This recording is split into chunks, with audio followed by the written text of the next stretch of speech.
back to the channel, guys. Today we're going to take a look at Project Northeast's van. I'm really considering one. It seems pretty cool, like a cool concept to have a van and travel around, you know, at least locally in New England and ride different trails. So when I go ride, obviously I just get a hotel room, throw my bike inside because I don't want anyone to steal it, leave it on a rack. So John's at a campsite. I'm gonna meet up with him. We're gonna ride Little River and Perry Hill today. But let's go check out his van real quick. I'm gonna go get ready and we'll go over there to the campsite.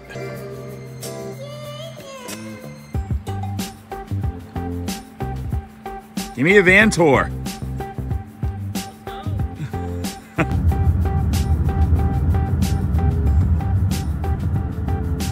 All right, so we are in Little River State Park, Waterbury, Vermont. Waterbury, Vermont, yeah. Just right next to, like, a town down from Stowe.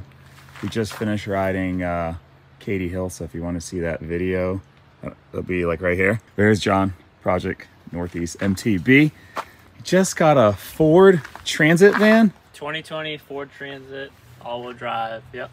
And I'm really envious of it. It's super cool. It's got little off-road tires, but I'll let John describe his van. He just started building it out. If you want to see that series he just started, I'll leave a link in the description below, or even a card right here. Let's just card it up today. Card it right here. So check out his video. Give him a sub. Take this down. It's kind of like MTV Cribs, but MTV vans. MTB Cribs. Yeah. Right? Yeah, there it is. Living the van life.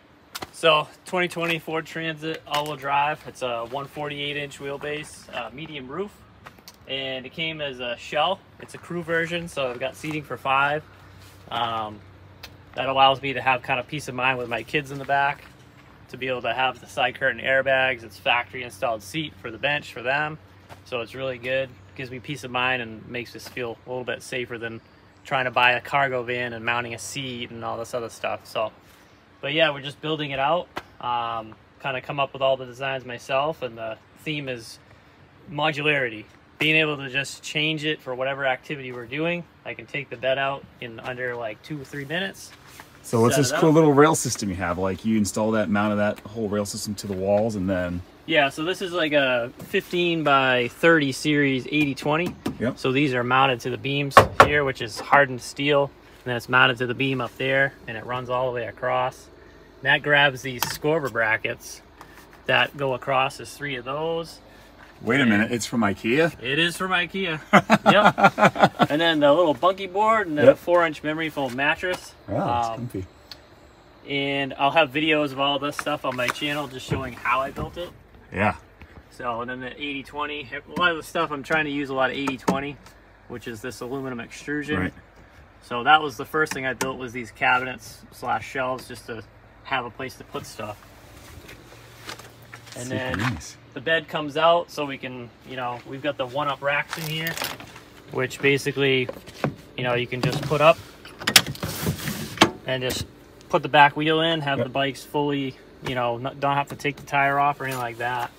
So it's kind of like double duty, you know. How many bikes can you fit in here right now, all standing up, like under the bed? Standing up under the bed, I can fit like 4 or 5 bikes in here. You know, I can fit all the family's bikes. Yeah. Eventually, I'll get a, you know, big like North Shore style rack or Veloci racks that I can fit all of our bikes on. You know, and then we've already got a, we've already done one weekend where we've put a queen mattress on the bottom and then the mattress on top, and all 5 of us have slept in here. Wow. Just for, you know. He's a family of 5, this man. It's a family man. Yeah. So these are removable, right? Correct?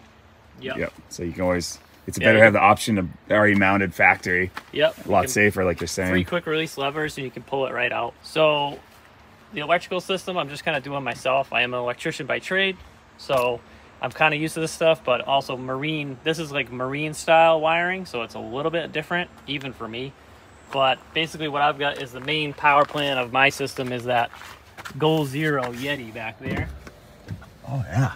So that thing's got 12 volt. It's got an inverter all the way in it. You know, 2,000 watt inverter with a 3,500 watt surge. I got my Keurig coffee pot on the shelves up there. I can make coffee, do whatever I got to do. And then it's actually the Ford Transits have if you go with a dual AGM battery system, they have a customer connection point on the pedestal of the driver's seat. And you can see I've got it tied in over there with a disconnect switch, an inline fuse, and the cable that goes back around and over to the Goal Zero. And that basically gives it like 600 watts of charging input. So whenever I'm driving, it's charging that. And that powers. Right now, all I've got powered off it is this little fridge right here. What kind of fridge is that? Looks like a cooler. Yeah, it's like one of those, you know, it's a compressor fridge. Yep. 12 volt or 120 volt. You can do it on either. It's got battery protection though. So if your battery gets low and it senses the low voltage, it'll cut out and not run the refrigerator. So it's got a cool option. But I mean, the price is $330. Wow. So, and it keeps everything cold. Like fridge cold? All the beers, it's at 37 degrees right now. So if you really want, you could just throw ice in there too if you just... You want to. But it's used as a normal cooler if you really needed to. Yeah, if you really needed to. And it's got wheels and a big handle. I just keep it mounted right here to this L track that I've got mounted on the wall. Oh, yeah. Keeps it in place. Forgot to talk about the most important part. What kind of motor's in this beast? So it's got the twin turbo EcoBoost V6.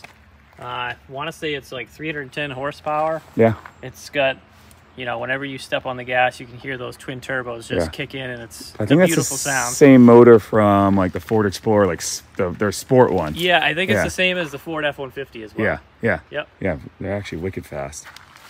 All right, and he's got custom decals. So how'd you get a hold of these? Got little trees here. Little damn rock chips. Rock chips, yeah. And then he's got the side decals you saw in the panning shots. Well, the door's open, you can't really see, but some mountains on the side. Where'd you get those from? So the dealer worked with me over at Grapponi Toyota in Bow, New Hampshire. And before I took delivery of the van, I custom ordered this, like from the Ford factory site. And I just contacted them. I'm like, you know, I want to do some kind of graphics or something like that. And since I have a YouTube channel, and LLC and everything else, they're like, well, you know, they offer a commercial van incentive for fit up, lettering, stuff like that. So they worked with me with a local wrap guy down the road, and they said, I told them, I'm like, okay, well, we get $1,000 rebate to give us a graphic, and if you look hard enough on this van, you can see the embossed logo down here. It's really hard to see. Oh yeah, you see a side Northeast. angle. Oh, I never noticed that. You can see it right there, almost like the cutout of it. Yeah, that's actually cool. Faint, but I didn't want anything that screamed Project Northeast on the side, but I wanted something that was make it your own, and make it my own. That's kind of cool. I didn't notice that. But yeah, they took it from the factory, or took it from the dealer, brought it down to the wrap place. He wrapped it after we went back and forth and designed it, and this was already done before I even picked up the van. It was great. Cool. Yeah, it's a good-looking van. What are these, 20-inch wheels? No, those are 16s with 30 and a half. Yeah. Got the off-road stuff. So like John said, it's all-wheel drive, so you can actually go in pretty extreme places. At least climb something loose and gravelly, you know. You're not going to be peeling out in the back. Yeah, we did some back roads, you know, back access roads, fat biking this winter. Yeah. You know, and some of the Bike the White stuff. And it was unplowed, unmaintained roads. And there was people stuck with, like, you know, RAV4s or whatever. Yeah. I think all-wheel drive with, like, regular tires. They're going to do okay. This thing plowed right through. It was great. All right, so if you think I should get a van, leave it in the comments below. The answer is yes.